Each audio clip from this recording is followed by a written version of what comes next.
موږ د پکتیکا له مرکز څخه اومنې او چهرباران ولسوالیو ته روان یو. نن د اسلامي امارت مسؤلین د دواړو ولسوالیو ودانۍ ګټې اخیستنې ته سپاري. لومړی د اومنې ولسوالۍ ګورو. د دې ولسوالۍ اوسیدونکي وایي خوښ یو چې زموږ لپاره د ولسوالۍ ودانۍ جوړه شوې او د حکومت د ارګانونو کارونه به پکې پیل شي.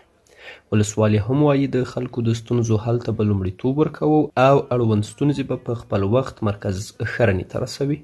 موږ په دې باندې ډېر خوښ یو، ډېر خوشحاله یو.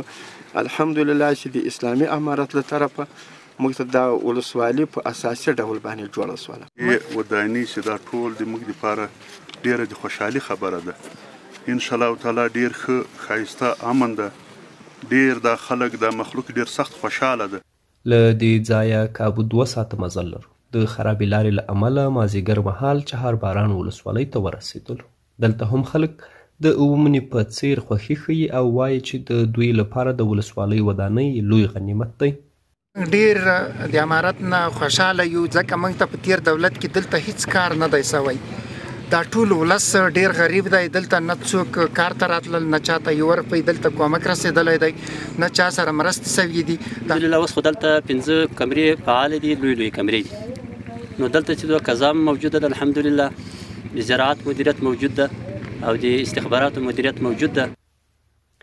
د دې دواړو ودانیو په اړه د پکتیکا مرستیال والي مولوي محب الله حماس بیا وایي په دواړو ودانیو 12 میلیونه افغانۍ لګښت راغلی دی چې تکمیل شوي او نن مو ګټه اخیستنې ته وسپارلې. موږ نن په ولایت کې 2 ولسوالیو ته سفر لرل. اوله ولسوالۍ هدف د اومنې ولسوالۍ وه او بیا هم سفر راوکړو دلته رالو چهرباران ولسوالۍ ته. نو لله الحمد تاسې وینئ چې دغه شاته ودانۍ اوس په بشپړ ډول باندې جوړه شوې ده. داسې کمې چارې که کومې پاتې وي انشاءالله هغه به په راتلونکي وخت کې انشاءالله بشپړه شي. تقریبا 6 میلیونه په هغه ودانۍ د اومنې ولسوالۍ په ودانۍ باندې او 6 میلیونه د چهرباران ولسوالۍ په ودانۍ باندې لګښت راغلی. هیره دې نه وي چې چهرباران ولسوالۍ له دې وړاندې غیر رسمي وه، خو د اسلامي امارت له راتلو سره یې رسمیت ترلاسه کړی دی.